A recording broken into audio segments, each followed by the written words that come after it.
Yeah, that's right.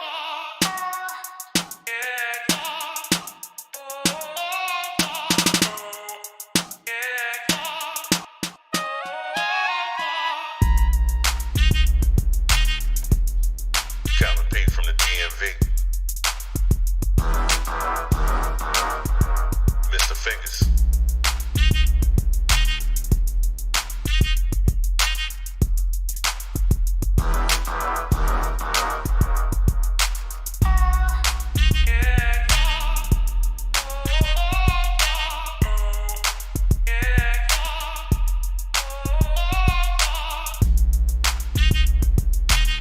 This week in UGA football. Get ready, baby. Let's go.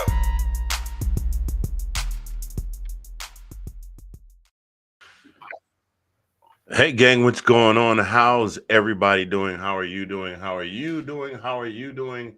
How are those of y'all in the cheap seats and those of you that are baller, that's sitting up in the front? I hope you all are all doing well. Welcome to yet another edition of This Week in UGA Football. I am one half of the team. I am live from the 405 with a win.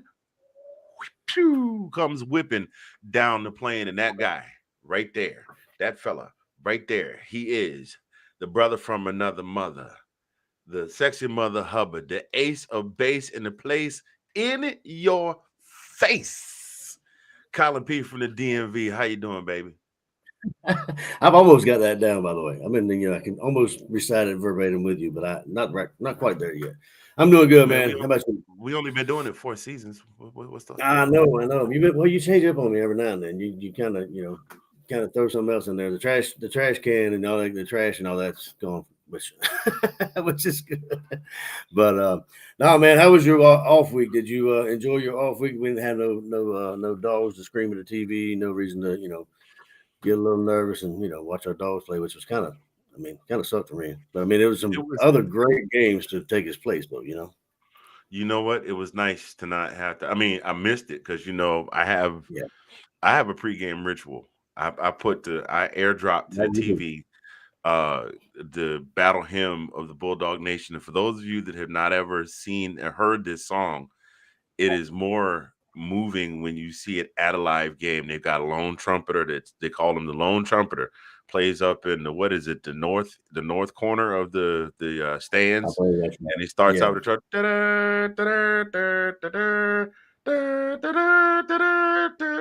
and then the crowd loses their mind. Larry Munson starts the narration. It's amazing. But I play that every week, and I have, matter of fact, I have on my opening day jersey. This is the jersey that I wear every season for opening day. So far, this jersey, since I've had it, is 7-0. It is undefeated on opening day. And then I do all the little game rituals at home, all the stuff they do at the game, I do at home. Even right down to Krypton they do the fourth quarters. They play the opening theme to Superman, the original Superman with Christopher Reeve, and they do the whole nine. I'm doing all that at home while I'm watching the game. Awesome. So it's me. It's nice to have. I missed it, but there were some good games to watch, and we are going to talk about those. Me and Colin P from the DMV on the INT in. Oh, wait a minute. INTER NET with me talking football in the SEC in Clark County, because we're talking about the Dogs. You see, that was a bar. I messed it up, but it's okay because I don't have a contract with anybody. So hashtag almost bar. Yeah, hashtag not a professional. All right, so we go get right on into it. Let's talk about what happened in SEC football action this past weekend. We go talk a little bit about that. And oh, by the way, Colin, I didn't tell you we do have a special guest joining us, but we'll get into that just a little bit later. I did hear some rumors. I heard something through the grapevine. I heard a little bit of chatter, but Ooh, I bet you wonder how I knew how Oklahoma was gonna play quarterback number 2. Oops. Oh, Pew, pew. man, Shots fired. Oh, definitely. I mean, you can't help it because all those all those fans in the group chats, or not the group chats, but the chats, the football chats and all that, said they were gonna run the SEC, and I'm just like, no, no. I was like, y'all need to slow your roll, and I did say somebody's gonna get bit by Vanderbilt, but I did not see the stomping that Tennessee put on.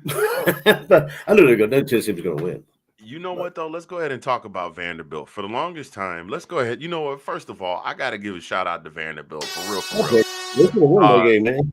we if you grew up with older siblings, or you grew up with friends and you were the runt of the group, or the geek of the group, or the nerd of the group, or the whatever of the group, you got picked on by that group, but they let nobody from outside that group pick on you. Mhm. Vanderbilt is like that for those teams in the SEC that have had some measure of success over the years. For those of you, this is your first time ever talking about or watching a show regarding football. Um, Vanderbilt is a school located in Tennessee, in the United States of America, Mhm. and they have an excellent academic program. As we know, though, one of the drawbacks sometimes of having excellent academic program is that they don't always, and this is not a knock, Chris, so don't come for me. They don't always stand out athletically, especially with regard to sports like football.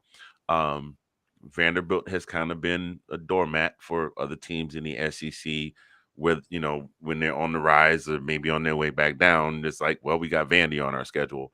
Vanderbilt, we talked about this a while back when they hired Clark Lee as their coach. Mhm. Vanderbilt has been slowly building and improving over the years as a program. And they about took Mizzou out this past week, man. What you think Yeah. about that, bro? Yeah, no, I mean, if I'm not mistaken, I think we usually scheduled them for our homecoming, or I think for quite a few times, but if I'm not mistaken. But yeah, man, it's I hate it for the kicker, but for them to hang in with Missouri like they did, I know Missouri probably is not the Missouri that a couple years ago, or what have you. But Vanderbilt stuck with them and stuck with them tough. I mean, Vanderbilt was winning at one point. When I yeah, caught the score, Vanderbilt was up. I think I sent it to the group chat that Vanderbilt yeah. was winning at one point, like 14-7 or something like that. It was something I like was that, like, 14. oh, I was like, huh? That was like 14-10, but they were up or something like And I something was that. like, oh man, oh man, Vandy, we see you. Like, Vandy is on the way up. Yeah, Okay, I'm just saying this. If the boosters are and the athletic director are willing to hang in with Clark Lee, we're going to see the SEC is going to get even more competitive. That's one of the big things that we've always preached about the SEC, that it just means more. I mean, that's the slogan, but like literally, you saw what happened 2 weeks ago. Georgia went into Lexington and almost walked out with a loss against a Kentucky team that got boat raced by South Carolina the week before. yeah, So absolutely. strange things. We go into Missouri, and Missouri just gives us the what for, man. You know what I'm saying? And what Um, surprised me with this Vanderbilt game is they did that in Missouri. I mean, they did it in Missouri's house, and they stuck with them, and when they were ahead, like you said. But yeah, and then and to your yeah, point though, I didn't hear a whole lot of that trumpet during that game. I was like, no, no, yeah. not at all. So But that's the thing about the SEC though. You have those teams like Vanderbilt, sometimes by misstate, sometimes those teams that aren't usually that great, they'll jump up and bite you. I mean, I mean, it's not that they play spoiler, but they end up doing it. I don't know if teams overlook them or just got past history, but whatever. But Vanderbilt's a different animal, like you said. That I think they're on the come up. I think Mark Clark got them coming up. With the hype that he brought when he got there. Everybody was kind of like giving him the kind of side eye, stink eye, whatever. So what you talking about? And it actually coming to fruition. Looks like a little bit. Has those kids working. yeah, Diego Pavia. I mean, his stats weren't uber impressive, but he had two. He threw for almost two. He got close. He got within whispering distance of 200 yards passing and threw a couple of touchdowns Right. with no picks. He also picked up 80 some odd yards. Is that 80 or 60? I don't have my glasses on. 60 some odd yards on the ground for another touchdown. I mean, Okay. this is a kid that has said, you know what? I'm going to take this program. and I'm gonna pick him up and put him on my back. And he's been doing the doggone thing. And dude, the defense held Luther Burden to 76 yards receiving. I think this has been his lowest receiving total all season. You Yeah. feel me? Yeah, I think you're right. Now the killer for Vanderbilt was that Nate Noel did run for over. How the hell you run for almost 200 yards and don't have one touchdown to show for it? I don't know. Maybe got down there in the third. Maybe they have a third down back. I'd hate to be. Well, I mean, Maybe. I'd like to be the third down back, but I'd hate to be the starter. And we get all the way down to the goal line. All right, come out. We'll put this guy in there, score a touchdown. I was like, no, Oh, oh no. they gave him the 85 special, huh? Okay, I got you. Yeah, but Brady Cook, as always, Brady cooked, and Yeah. yeah, 206 on 23 completions, with 2 touchdowns. But the difference maker, of course, was going into OT. Missouri was able to finally pull it out in overtime. Well, I is think that kicker, man? Just the lonesome kicker. You're either the goat or you are the goat. You know what I mean? Like there's one no or in the between. other. Yeah, You, there's no in you're either the between. greatest of all time or you're the scapegoat, and sometimes it Mhm. bees that way, unfortunately. Yeah. But yeah, that was very refreshing to see. And then let's run through a few of these, man. Well, hold on a second. Do you think like this? You think you and I are the only ones that are actually secretly like rooting for Vanderbilt? Do you think Oh Vanderbilt's hell kind of no. getting some people that kind Oh of want to hell root for them? no. Hell no. There are fans. I mean, the sportscasters are starting to talk about them. The folks that are Yeah, doing commentary, they're talking about this ain't your granddaddy's. I heard somebody say this ain't your granddaddy's Vanderbilt. You know what I mean?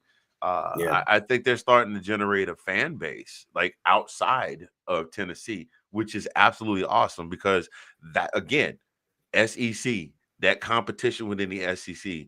We always told people, look, we beat each other up, and oh, you dumb.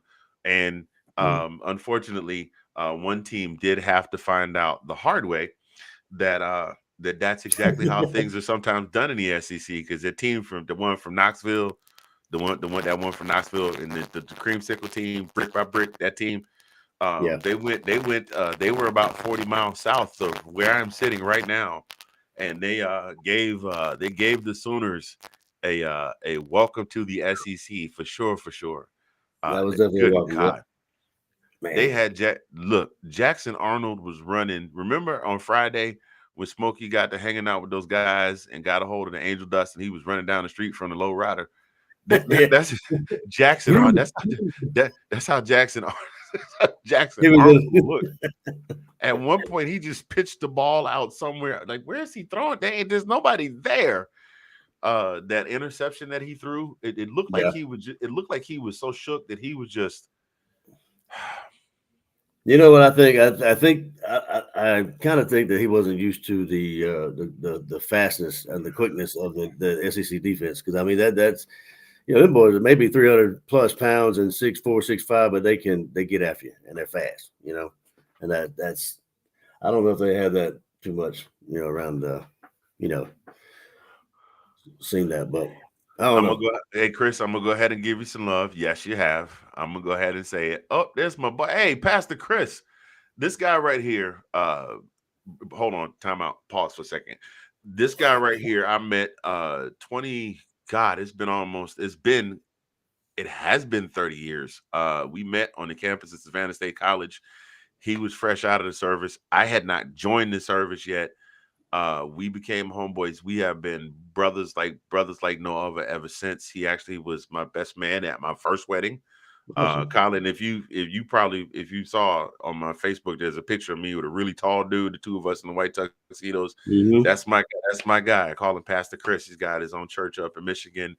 That just celebrated a milestone birthday. Happy birthday, brother. I love you. And hey, bro, I still got a straw and a piece of Heath Bar Crunch pie for you. The next time you come this way, we just got to find the Shoney's. It's a little inside. We went, Shoney's. Oh my dude. god. Yeah, throwback, right? We went to a Shoney's Woo. one time. We were still both in college, and we were sitting there Saturday, and we were having a breakfast, but we decided we wanted dessert. And I always ate the fudge cake. He always got the Heath Bar Crunch pie. Well, Oh he man. said this thing looked like it's frozen. I took the plate and turned it upside down, and the thing stuck to the plate. Now, don't ask me why that was so funny. But he and I have laughed about that endlessly and told both our wives and other family members and friends about that moment in time. I mean, we laughed so hard. The lady had to ask us, y'all all right? Like the look in her eyes was like, y'all keep going. I might have to call the authorities. But we were just Like, like, y'all look need at the some cake. coffee. We Y'all said, been we said, drinking we on. said, look at the cake. Look at the cake. She said, oh my goodness, I'm gonna have to get you another. That just made us laugh harder. So don't ask me why. But that fudge cake was like nobody's. That chocolate fudge cake was like nobody's business. Oh, So Sonny was like, shout outs to my guy. And also shout outs to our guy. He's not in the comments. He's probably somewhere watching the reruns of The Bachelor and The Bachelorette from last week. But he also celebrated our guy Scott Thaler celebrated 70 years, I believe it is. He had a 70th birthday over the weekend. So shouts out to Scott. Happy birthday to you both and my boy Pastor Chris. We appreciate y'all tuning in. happy birthday. But I'm gonna go ahead and say that I'm gonna give before we get back into this butt whooping that OU took. Uh, yeah, Vanderbilt is on the come up, but OU just got it. It wasn't the score was only there was only a 2 score difference, but it wasn't even remotely that close. You know, Yeah, I was gonna say the score doesn't dictate what what I saw during the game, but yeah. And again, it was in Oklahoma. Like I mean, they got embarrassed on their own turf. But I mean, I know a lot of the fans weren't talking noise, but there was a lot of them I saw online that were kind of beating the chest a little bit, saying they oh were coming wait a running. minute. Wait a minute, sir. Wait, sir, you are what you are not finna do is sit here and act like people wasn't on the internet all last year talking about how the Oh Sooners yeah, was taking over the SEC. I didn't say they were. I said not all. I don't know if they're all of them, but a lot of them. Let's put 98%. Let's put a percent on it. Be like a weatherman. You put a percent on it, you ain't never wrong. I got just one question in response to that. Where they at though? I'm just saying, Jackson When Arnold, they had you ain't Jackson got to Arnold, you got to look hard. You ain't got to look Jackson hard. Arnold finished his day before halftime, 7 of 16 for 54 yards with 2 fumbles and a pick, and he Mm-hmm. got replaced by Michael Hawkins Jr., who kind of got a spark going. He picked things up a little bit. They were able to score and bring it a little closer, but it just wasn't enough. I mean, OU's did. Now I will say this: for every negative, I try and give a positive. OU's defense, huge difference between the Alex Grinch days. Huge Yeah, difference yeah, because you're talking about a Tennessee team that was averaging, weren't they averaging 50 or 60 a pop coming into yeah, this week? They yeah. held, they Absolutely. held, they held. If I can't say anything good, I can say that the OU defense held Tennessee to half the point total that they had been scoring leading up to this game. But it just wasn't enough. They held them under 60 points. Next up, for the Sooners is Auburn. And Auburn is playing in OU. And that's all they talked about. They didn't even want to talk about it on the radio today, bro. They said, man, Yeah. all the national media was here, all the national media was here, and we just embarrassed ourselves. Somebody posted, the pictures, and you get the Crips and the Bloods with the red and the blue flag tied together. Yeah, And yeah. somebody took that picture and colored the blue flag orange, and then they captioned it and said, "Well, at least we still got the Thunder." Oh my God. Oh Lord.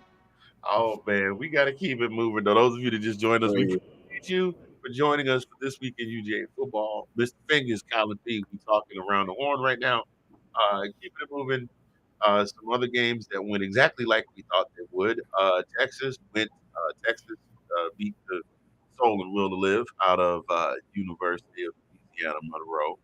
Soul and Will to Live phrase borrowed from our guy Uncle Lou. We're not biting. We're just showing some love. Hashtag Uncle Lou. Hashtag appreciate Uncle Lou. But they beat the snot out of ULM 51-3. They're 4-0 now. Um, their first SEC matchup is against Mississippi State this weekend. We know how Mississippi State is looking. We Yeah. know we know how that's going to go. But man, Manning had another great day. He did have a couple of picks, but finished with 258, 2 touchdowns on 15 completions of 29 attempts. Um, that other guy, the one with the funny name, he finished with eight. He was 8 of 18 for 42 yards and an interception. Wow, that's crazy. If you put his yardage total and Jackson Arnold's yardage total together, they still did not complete 20 passes, nor did they pass for more than 100 yards. Wow, Wow. that's crazy. And to think that General Booty was he was here. I believe he was here, and he transferred to ULM. God, that's crazy. Just That think is they not. ran. Just think they ran Dylan Gabriel out of town on a rail for Jackson Arnold. Way to go, Boomer. Um, what did you? What did you? What did you? What did you see? I'm sorry. I'm not. I'm sorry, Oklahoma fans. I live in Oklahoma City. I gotta live amongst y'all, but that's pretty doggone funny. Yeah. Well, So what did you see coming out of this game, man? well, I mean, like you said, we saw it coming a mile away. I mean, like, yours. Do you think? I mean, Manning in there, he looked really good, and has looked good in the past couple of games. But yeah, I mean, I expected just this, but I mean, yours has got an injury, right? He's got like an ab thing going on, like something in his abdomen or Yeah, something like that. strained obliques or something like that. Strained oblique. But I mean, do you think he's going to come back the next game? I don't know who they're playing next, but Texas is playing.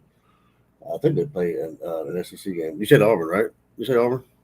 No, no, that was Oklahoma. That was Oklahoma. Auburn is coming in Norman. I did not look to see who Texas is playing next week.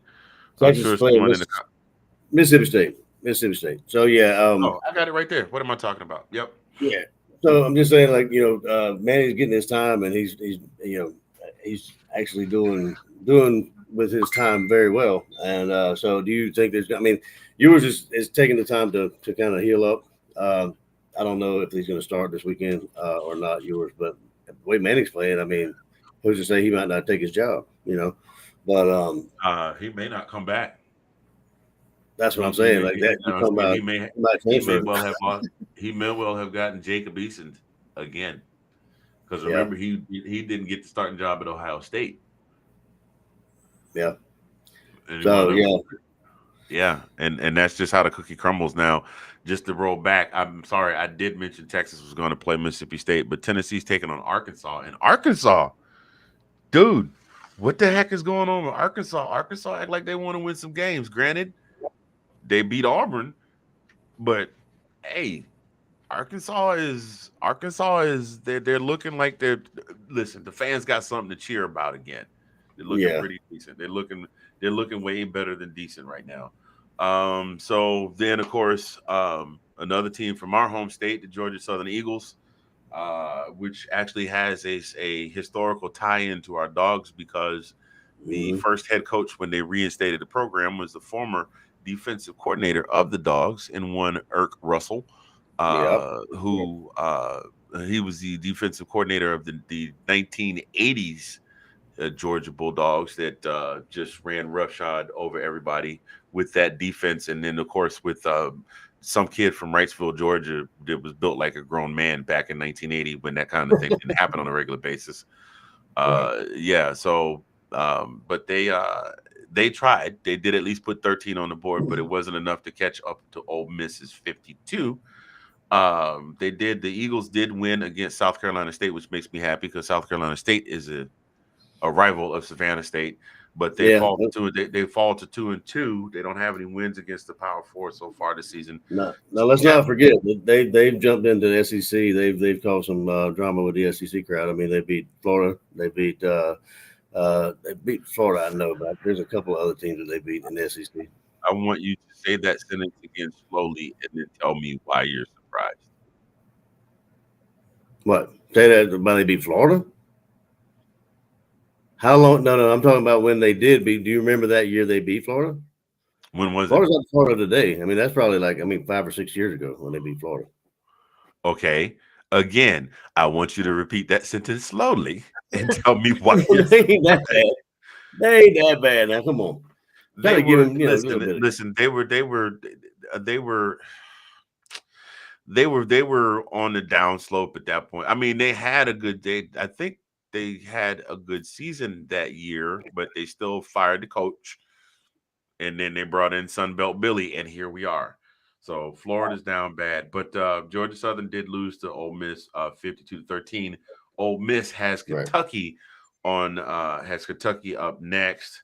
Let's see what else. And then of course we got LSU did LSU things against UCLA. No surprises there. A&M did not look really great. They did No, win, but you know who they did not look great against? Bowling Green State University. I have followed Bowling Green just because at my former place of employment, several of my coworkers, they have a internship program where they bring she's the vice president. No, she's the vice president of procurement. And she's a Bowling Green alum, and she brings in other Bowling Green alum and builds them up and gets them up and moving. And so they all love Bowling Green, but they just with their work schedules didn't have time to follow football. So I would type up uh God, now that I think about it, this is the first season I haven't done it. I would type up a little weekly analysis of the games and send them to them. But really. Bowling Green has been bad for even in their own conference, they're not great. And Texas A&M, who is about as close to the fans of a certain team that's got stars on the helmet every Yeah, year. The team that's coming back and going to beat everybody in the SEC barely beat Bowling Green. Speaking of the Gators did get a win. They beat Mississippi State 45-28. They finally put up some points and found some offense, which is great because, well, it's just great because well, I mean they're since gonna we get talk about dude they're gonna go get ahead. rid of Napier anyway. But So this is we're talking about them again. This was 2013. Georgia Southern beat them 26-20. So as you know, it's that far back. You still gonna give them that kind of grief that they were horrible. they weren't good. They weren't as good as you know. The problem is that the bar was set very high during the Urban Meyer era. Yeah, You I mean, understand what I'm yeah. I saying? mean, they were 4-7 I at that mean, point. exact. Okay, then what? What? Then what? I'm just Come on, making, hey man. man, I'm What are just we picking it. doing here? What are we doing right now? They were 4-7. You got you did all that for 4-7. I hate to see what you do for 2-10. My God. Okay. I don't even Saying look at you. they went from Spurrier to Urban Meyer, or maybe I got that order backwards, but still they had boom and then shit, yeah, that's right. And so that's where they are. Arkansas, like I said, they pulled off a 24-14 win over Auburn, and South Carolina bounces back after that heartbreaking loss the week Yeah, prior to beat Akron of Ohio 50-7. So that's your around the horn for the SEC. Georgia and Bama, of course, had the week off, and we will come back into and discuss the whys and what's going to happen. But right now, ladies and gentlemen, we're going to take just a brief break. We appreciate you joining us today for this week in UGA football. We will be right back. Do not go far.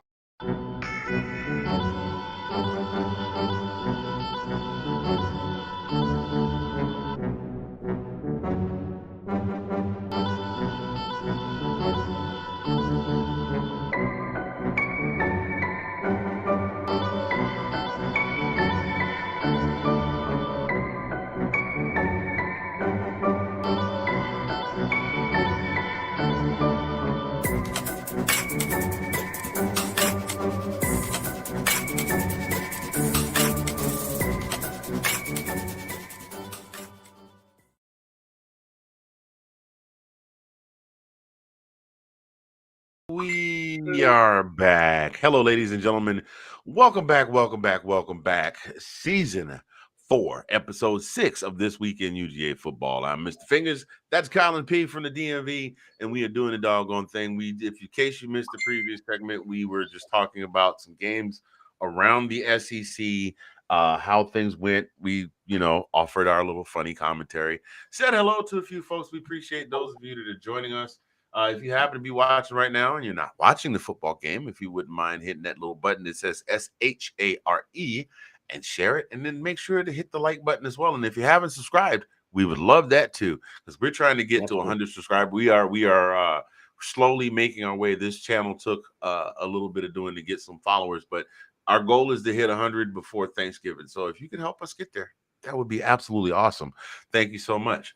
Well, you know what? It's that time again, man. It's that time again. That it is. You know, we did people historically speaking, when people think of Georgia's biggest rival, they always say Florida. But let's be honest. Has that really been a rivalry over the last 10 years or so? Not really. At least not from 2013, as Yeah. we just noticed. But Right. yeah, yeah. Right. But I mean, I think that's all due to the East West Conference kind of thing. Because I mean, Georgia Florida's always been the rival in the East, and then Bama. Bama's become our rival because we dipped our toe into the national championship arena. So I mean, I think they've become more of our rival now since we're kind of put in the same class. Yeah, like in order for it to be a rivalry, and let's be honest though, I know I'm talking a little smack about Florida right now because they're down bad and they may have a new head coach before, or new interim head coach before the end of the season, and if not that, definitely a new head coach. Yeah, no, I'm thinking they'll probably Napier will. Let's go ahead and talk about that real quick. What do you think of the chances really that Napier makes it to the end of the season? I think slim to none. Because I mean, if you look at the boosters, I mean, if the headlines are true or not, I mean, the boosters already got the 29 mil, ready. They've already got the cash sitting there waiting on his departure. Is what I'm reading. So, um, I mean, it's going to be another coach O situation. I mean, I could see Napier saying which door and what time. Because I mean, Yeah, but they at least gave Coach O the courtesy of finishing the season out because he did win them a national championship. Yeah, now Napier, I would think they they give they him. I think they give him a choice, maybe a choice, but I think he will finish out the season. To your question, I don't know, man. They might pull a Jay Gruden on him. Remember how Dan Snyder met him in the tunnel and said, "Hey, make sure you leave your key card and everything on your way out the door." And hmm then it showed up and said, "You're fired. Give me your stuff." And got in his SUV and drove off and left Jay standing in the tunnel after the game. Or what was the coach where they met him at they came to the game and fired him at the game and he had to find his own way yeah, home or something. it was right in the end zone. It was like, hey, president of the university. No, it was NFL. Who was it? Tony Dungy. Tony Dungy. They did Tony Dungy bad. Yeah. Wow. That was just He went, that was nasty work, man.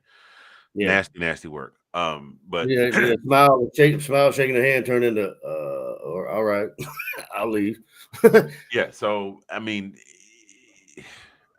in order for it to, and realistically speaking, like to get back to what I was saying, even though the rivalry itself is still kind of neck and neck in terms of wins, losses, and all of that good stuff, the Mhm. last few years, it's just the last several years, the Kirby era, it's just been Georgia, Georgia, Georgia, Georgia, Georgia, and that has kind of taken some of the bite out of the rivalry.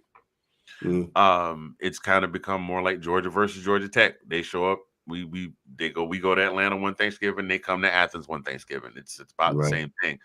But as far as Georgia and Alabama, my God, dude, it's the games are never not exciting. Going Right. all the way back to the SEC championship, I want to say 2012 with Aaron Murray, and then the Like 5 yards, or was that game when we only uh, needed like something like that, yeah. yeah. Um, and tell you where I was technologically. Then we still had a big tube TV back then. We hadn't switched over to we hadn't gotten over into the The plasma space? yeah, we hadn't gotten that far yet. We didn't get a plasma TV, I think, until 2015 or 16. So we Not to have get off the filter here, but I mean, do you remember the first plasma in Circuit City was $10,000? It was like 50 inch, and it was a plasma. It well, was dude, that's no 10,000. different. That's no different than the first CD player was like $500 or $600, and then by the time they were, then the Discman came out, you get them for like 30. But Yeah. um, yeah, so you're going back to that, and then the last 5-6 years um, with the national championship in 2018 and the SEC championship and the SEC championship. I think we went to Bama and lost against Bama in Bama during the COVID season, and then the SEC championship and national championship in 2021. Last year's SEC championship that has become a rivalry. Now Yeah. Bama still holds the edge, but damn it if those games aren't just phenomenal to watch. It's I mean, it's have you sitting on the edge of your seat the whole game on both Yeah. sides of the fence. And that's what's going on. We're going down to Tuscaloosa unless the weather says different and the game has to be relocated because it's supposed to be a storm making its way up into the Gulf this weekend. Um, but the game is at 6:30 Central, 7:30 Eastern this coming Saturday. And that's a Saturday game, right? Yeah. Oh yeah. Night game. Night game ABC. That's one of our first night games in quite some time. Yeah. So that'll be great to watch. And so what are you looking for in that game, man? Let's go to you first. I'm gonna toss it over to you. How do you think what are some of the things that you're looking for in this game that you didn't see 2 weeks ago against Kentucky? Oh yeah. I mean, it'll be. I mean, I would hope after the game against Kentucky, those guys, Kirby had them, running and have them think about, what paying more attention to the play calling and their assignments and this that and the other thing, and basically looking at their mistakes and trying to figure out ways to correct those mistakes and not make those mistakes, what have you. It'll be a different game than Kentucky, I'm sure. But they're saying it's 76 degrees is what it's saying now in Tuscaloosa. But talking about rivalry, I mean, it's always been a game that it seemed like we had not necessarily control of, but I mean that's when we were doing like the first half, being the first half team, and then we go to second half. We were either one or the other. We weren't a four-quarter type team. We'd either play great the first half, great the second half, never the fourth quarter. But the thing is that we're going to have to contain Milrow, and we're going to have to score some points. Sure. I mean, we can't depend on our defense, all the time. I mean, we can't just depend on our defense. Beck's got to get in there. ATN's got to run through the defensive line, get some holes and get through there and gain some yards. And our D Love and our other receivers, we just need everybody to show up on offense. Main thing is, I think we need to score some points and not have them, not try to stop them from scoring, but we need to score. You know what I mean? And we need to get Milrow kind of running around the backfield. Need to get to him too. And now I'm going to throw something at you here and see what you Yeah. think about this. And if I'm wrong, please by all means let me know. But you've watched the same games I've watched, and we've talked about them during the games.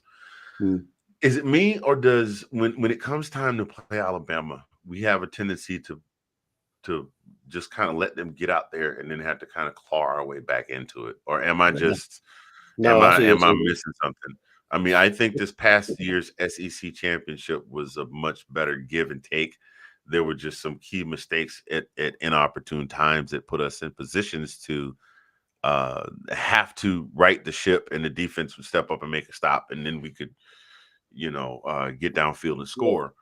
But one of the things, and that brings me to what I wanted to talk about was defense. Well, just in general, I know some of the younger guys are probably quaking in their boots because oh my God, it's Bama. Even though there's Big not Nick stage. Saban, it's Bama. But let's break this down here. Their first three games were Western Kentucky, Wisconsin, and USF. Not necessarily in that order.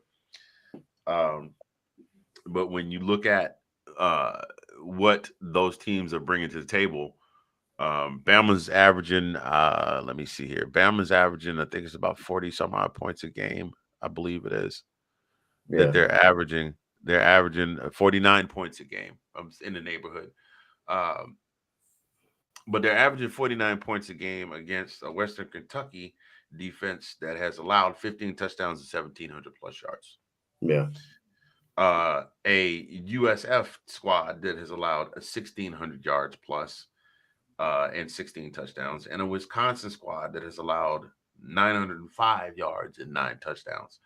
And the average yardage ranges from 301 up to 426. This week they're facing a Georgia squad ranked number 4 in the nation defensively that has not allowed an offensive touchdown. They're Yeah. only giving up 3.5 yards per play and 606 yards of total offense in 3 games. So there's a big difference there between the defenses they face and the Yeah. defense they're going to face. Yep. Going back to Tennessee, down the road in Norman, they were running roughshod over everybody until they played Oklahoma, who has the better defense. Right. Now, Bama's defense is not very far behind Georgia at number 13. So chances of, we're both knuckling up against the pair of good defenses. So it's going to really come down to, for me, our defense can't make any mistakes. And we've had quite a few defensive penalties, crucial defensive penalties in the Too many, secondary. too many penalties. I was going to bring that up as well. You brought that up. The too many penalties. That was one of the big things I hope we worked on. Because I mean that's ridiculous. Not nine. I don't know about Kentucky. I think we had 9 penalties. The game before that, or Clemson, I think we had close to 9. We had like 7.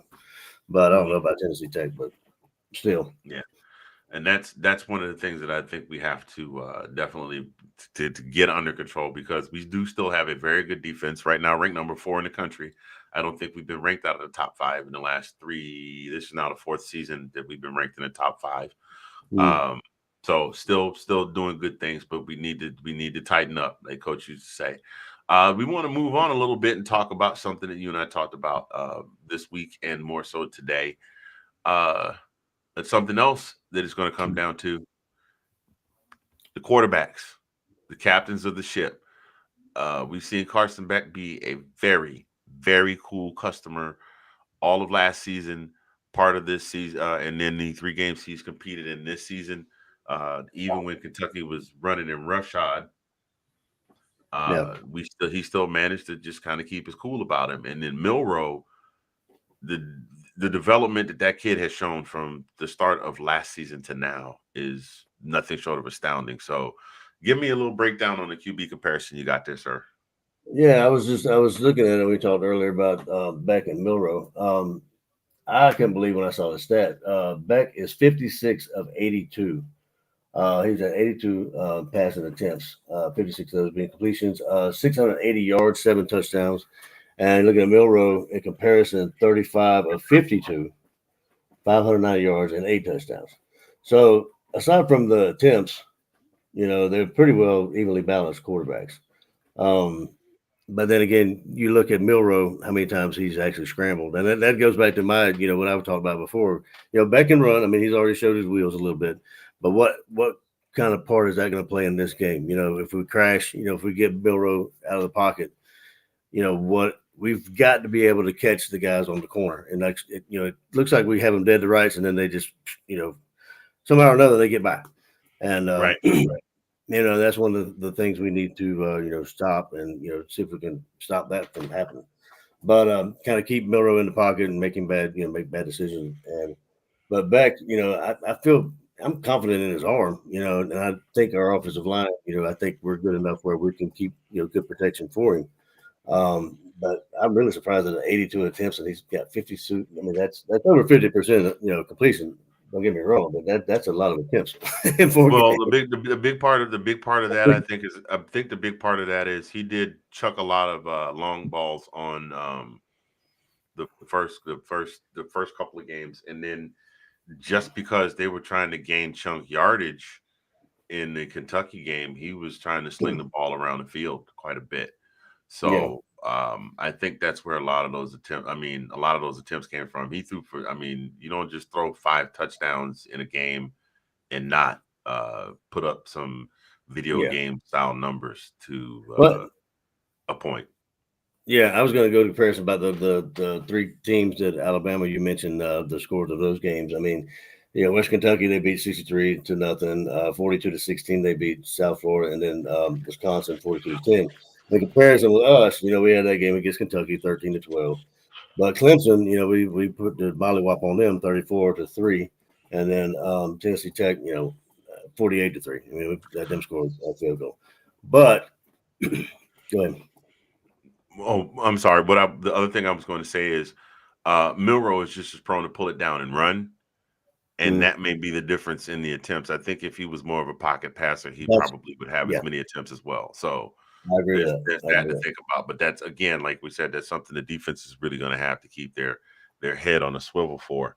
Well, what we're going to do here, folks, is we're going to take another brief pause for the cause. Please don't go far. We're going to come back and give you our game predictions, and then we got a special guest joining the show today. So don't go far. It's Mr. Fingers and Colin P from the DMV. with This Week in UGA Football.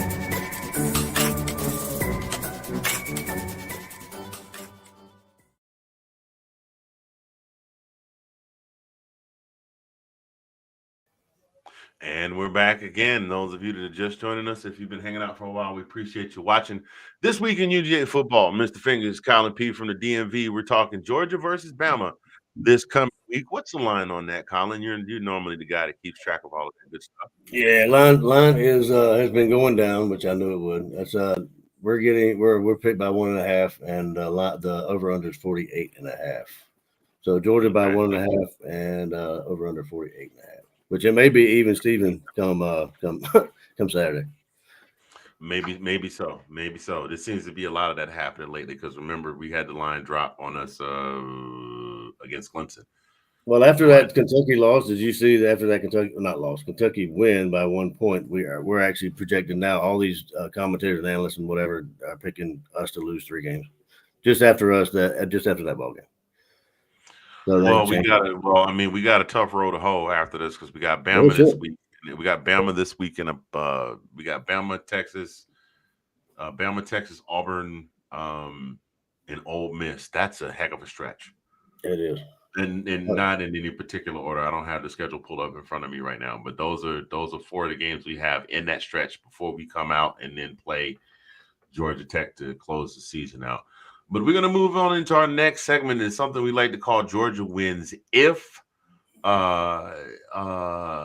Colin, Georgia Wins If. Georgia wins if. I think I've mentioned this before, and I probably sound like a broken record.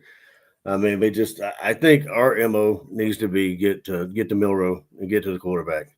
We need to find a way to run the ball. And if up the middle is not working, I love pounding the rock. Don't get me wrong, pounding up the middle. But let's try some, halfback counters. Let's try some around the corner, and kind of mix it up. I'd like to see a little more, passing. Get our receivers involved. But the main thing for me is protection for back. No few or no penalties and no turnovers, obviously. But I think we need to score. We need to score because like you said before, it seems like last year especially. We tend to spot people 7 points. Spot people. They get a touchdown first. It seemed like every game, it was like we had to come from behind. Whether it be 7 points or more than that. We need to. Every time we have the ball, we need to at least score. 3 points is great, but 6 is even better. We need to get in the end zone. I agree with you 100%. Yes, I think that's been our problem even before we won the national championship. In 22 and 23. But yeah, we're coming from behind, but we need to score points. Now, defense was great. Don't get us wrong. Get me wrong. We had a great defense, but we need an offense that score, and that's where we did all right. But I think that's what we need to do. We need to have pressure on Milroe, stop the run. Make sure our secondary is, got eyes on whatever they're going to do. Because, they're going to have something in their back pocket. They're going to have something Saban-esque they're going to pull out, I think anyway. And I like to see more of that for us. I like to see Bobo, throw some special plays or some kind of trickery or that kind of stuff. Man, Mike Bobo's got one trick play up his sleeve, and he's gonna hold it to like somewhere like the SEC championship game or something like that. We get that far, or maybe the national championship. You know how Bobo does. I'm not trying to knock the guy, but he's fairly straightforward. So see, that's what it really upsets me about. I can't stand like playing not to lose. And that's I want to play to win. Play to win, not play not to lose. Don't play to prevent. Don't stop. That kind of stuff. We need to score. Like put the foot on the neck and go. That's how we won those 2. That's how Kirby and Stetson and all those guys had no quit. I'm not saying that we do now. I'm just saying that needs to be, what we do. Yeah, I agree. Now, my Georgia wins if the secondary has got to be on their game. Anybody that is not on the line of scrimmage needs to have all eyes. It needs to be like a Marvel movie, everything, everywhere, all at once. Because Milrow will drop back, he'll do his 3-step drop, and their offensive line has been decent. Now, of course, we did say that they were playing against 3 teams that ranked a little lower in the rankings in terms of offense and defense. But he'll get back in that pocket, set his feet, and look around, and then take off running. Yeah. So and then not only that, draw some of the secondary in and pull a defender off a receiver. Right. I've seen him do it a couple times. Like, I don't even know if they're design plays or not, but it's like he'll drop back, he'll stand in the pocket, and then he'll look like he's getting ready to take off running, and the spy will come in to get that tackle. He's like, I'm about to take this boy's head clean off. Meanwhile, he just missed the crossing pattern that just ran behind him because he's thinking about getting a sack. And that Right. happens. Um, that happens quite a bit. So that's something that the defense needs to look into. So that's my Georgia wins if. We're gonna keep this whole thing going along in the same vein. Like I did mention, we have a special guest joining us today. Ladies and gentlemen, we kept this under wraps. But our special guest is going to join us and give us his 2 cents on how he thinks things are going to go. And then Colin and I will come back with our predictions. So, ladies and gentlemen, our special guest. Amen, amen, and amen. Brothers and sisters, it is I, Reverend Red and Black, have come, and now we have been asked to be a permanent part of the show. We're here, go Dogs, we are here. We are now into the season, a month, and it is now, we have had a few appetizers, and now it is time to get into, as they say, the meat and potatoes of the meal. This coming week, the Dogs travel to Brian Dennis Stadium, like David going into the Philistine camp to face off against Goliath. We go as Moses standing before the Red Sea with nothing in his hand but a stick and a prayer, and all of Pharaoh and the Egyptian army chasing him with chariots. But I do believe that the great bulldog spirit in the sky will help us to emerge victorious. Why? Because if you look at Carson Beck, if you look at Travis Etienne, if you look at our fearless leader, Coach Kirby Smart, none other than the visor man himself. That's a bar. I will have to write that down. And the visor man himself will lead the Dogs into triumph. Now, it won't be easy. As you can see, we're struggling a little bit in Kentucky against those Wildcats. But again, where there is a will, there are family members fighting over it. But there is also a way, and a great bulldog spirit in the sky will imbue those players with the spirits of those who came before and emerge victorious. Reverend Red and Black's prediction for this coming Saturday: the Dogs of Georgia, 35. The Crimson Tide of Alabama, 27. There it is right there, boys and girls. And if you would please, for a brief moment of prayer now, great bulldog spirit in the sky, we ask that you would touch the bulldog faithful and teach them to speak in the 2 words, those 2 simple words that exemplify the hearts and minds of the entire Bulldog Nation. And all of Bulldog Nation said, go Dogs, go Dogs, and go Dogs. You like the handwork? Rev hand move pretty fast for that right there. For old man, the preacher still got it. Maybe I can talk to Kirby about a trick play. Just got to work on my eligibility because, Rev ain't young as he used to be. Y'all be blessed. Go Dogs. That was Reverend Red and Black. Thank you, Yeah. Reverend Red and Black. Appreciate you, my Oh guy. yeah. Yeah, Reverend Red and it's been a Black with while his seeing game him. prediction. Rev said he been bugging me to be on the show. You know how there's always somebody popular that's always got a sibling. You always see them. Somebody that's famous, they got a sibling. You always see them. The sibling is with them, and the sibling want to be Yeah, famous. Jackson Mahomes. They want to be famous, and yeah. so and so Rev was like, come on, nephew, come on, let me on the show. You know you want me on the show. You had me on, and it's been a big hit. I said, you know what, I see what I can do. That's my uncle, by the way. I don't know if y'all knew that. That's Reverend Red and I Black can is my see the uncle. resemblance, just a little bit, just a little bit. Yeah, See the yeah. resemblance. He got 2 more gray hairs than me. I don't know why he tried to be like me, shaving his hair the same way, but it is what it is. He say, prophetess red and black like it like that.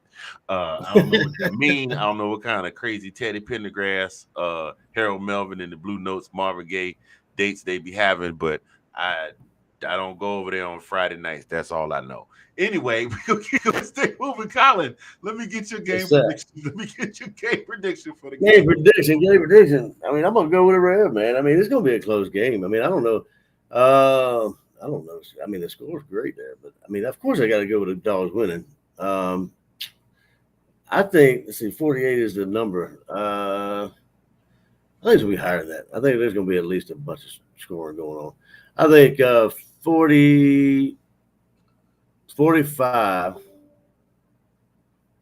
Man, you sound like Mike Epps. 45, a 30, a 28, a 26, a 45, 45 37. Did it, did 45, 32. I just made the numbers up. I don't know how to say top it. side security. All right, so 40, 45, 30, 37. 45, 37. That's a weird number, but 45, 45, 37. 37 dogs. Okay, that's another 8-point margin. I'm a rock with Rev. Family's family. I like that 35 to 27. I might be so inclined to say it come down to like something like 30 to 35, and the defense comes up with a big stop. Much like the national championship game, they come up with a big stop. Bama gets the ball. Last chance at a win. Call Um, me crazy. Call me crazy, but I think there's gonna be a safety in this game. Call me a crazy. word. All Word. right. Yes, sir. I All don't know right what's then. happening. I like that. I like it a lot. Well, having said all of that, y'all, we appreciate y'all watching and joining with us, but we're gonna move into What did he say?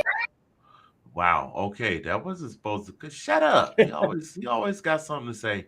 We're gonna move into what is our final segment of the evening, where if I can find it. Nope, that's not it. You know what? I think I did away with the 2 minute warning. Well, that's fine. We'll just jump into our final thoughts. It's absolutely fine. So we're gonna go ahead and jump into our final thoughts for the evening, ladies and gentlemen. Where is it? Bow. Right there. Final thoughts. Colin and I were talking before the show, and I mentioned that I had a friend of mine that I had been on the phone with that had dropped some stuff on me that was kind of heavy. Nothing uber serious, but it dropped something on me that's kind of heavy. We revisit this theme from time to time, at least once a season, on the multitude of shows that surround the Let's Talk Football podcast community. Just make sure you check in on your folks and make sure you tell them that you love them. Because if you're like me, and Colin's a few years younger than I am, actually several years younger than I am, but uh, if you're like me, you're looking around. You can go and stand out in your driveway and look down the street around the corner at retirement. And a lot of the folks in my age category are losing their parents. They're losing friends. They're losing other loved ones, and it's just we're just gotten to that point where okay, you don't know when the time is going to come, so just make sure you tell your folks you love them and make sure you check up on them every now and again. Just shoot them a text and go, hey, I was thinking about you. Even if that's all you can do, just do that much, and who knows, you might open up a whole line of conversation. You may wind up scheduling a call, which is how I wound up talking to my friend. I was like, hey, hadn't talked to you in a while. It's like, hey, I'll give you a call sometime soon. As soon as I hopped in my car on the way home, I got the call, and we talked for about an hour or so. But just make sure you check on your folks and let them know you love them, and show them that you love them too. And that's all I got. Yeah, it's kind of kind of crazy you brought that up. So I'm very very fortunate to have my parents still with me today. They're getting in that age like Fingers was talking about. Dad's 70, mom's pushing get 68. She'll be 69 soon. But yeah, we're actually in that age range that we're some of our people are no longer with us, and just sad reality. We have to look at that, and kind of prepare for that. And mainly, I think a big portion of that is like Finger says, like make sure that the people that are in your circles that know that how much you care for them and tell them, and make sure that you tell them often just to make sure they know how you feel, and vice versa, that kind of stuff. Reach out. But so like I said, it's crazy that you said that because my dad is one to get on me, like he's been getting on me lately about not texting him, and like not. I mean, it's like every day they just make. He just said, "I want to make sure you're all right. I want to make sure you're all right." And we talk during the ball games and that kind of stuff like that. Sometimes I'll be busy, and I'll won't have time. I won't will actually forget, and he'll get on me. So well, I'm glad you found the time to text me and that kind of stuff. It's a point that I finally got through my head. It's like he's not trying to be he's not trying to be annoying, but it's something we need to do. I mean, like honestly, he just wants to make sure I'm all right, and that's the least I can do. And I want to talk to him as well while I can. And I know a lot of other people in my circle and my age don't have the luxury of having their folks around still, and I consider myself very grateful for them to be around as long as they have been. But yeah, the main thing is life's too short to be angry and arguing and all that kind of stuff. Just certain people in your circles, make sure you know how they how you feel, and make sure they know it, and tell them often you love them. But yeah, that's all I got. But yeah, I'm trying my best to do what my daddy what my daddy wants, to text him and that kind of stuff. Because someday, I mean, I'm not trying to be more morbid or nothing, but we all we're all on borrowed time, all of us. So Yeah, I agree, my guy. I do. I agree 100%. Um, well, ladies, gentlemen, boys, girls, we do appreciate you all stopping by today to hang out with us for another episode of This Week in UGA Football. The game is on. Don't forget, the game is on this coming Saturday, 6:30 Central, 7:30 Eastern. I don't know, Colin. I'm feeling like I might actually do a well, no, I can't do a watch party because I don't have a TV in here.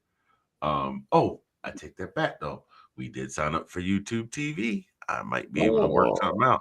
So I might be able to watch it on the big screen over here and do a live reaction. I know you probably gonna want to watch it on the TV, but I may do a live reaction show or something like that. we can hook up on halftime or like quarter by quarter like we did last time. Like during the our first Oh yeah. championship there.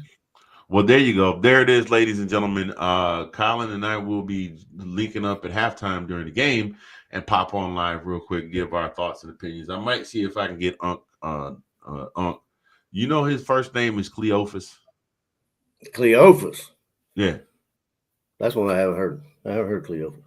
yeah. Only other person I know named Cleophas. That's Dwayne Wayne's middle name. Dwayne Cleophas Wayne. Cleophas.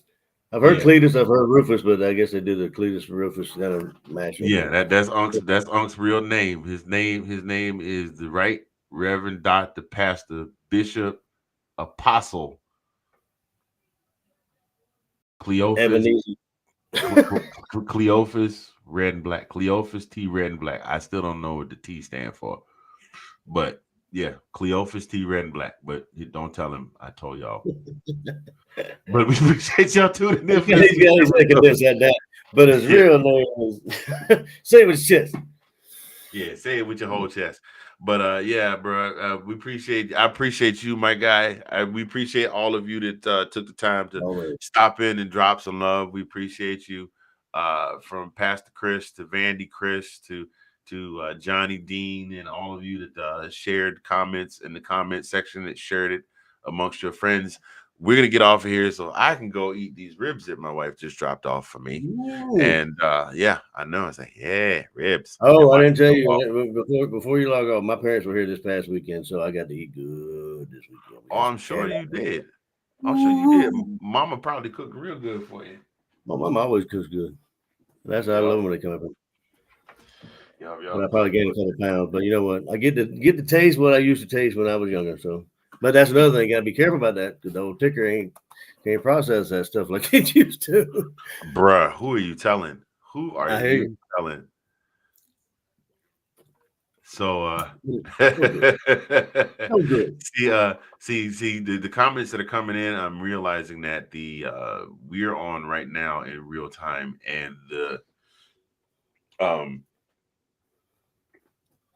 the stream is about Yeah. maybe 3.5 minutes behind us. So Okay. people right now are just starting to see Reverend Red and Black, and the comments are coming in.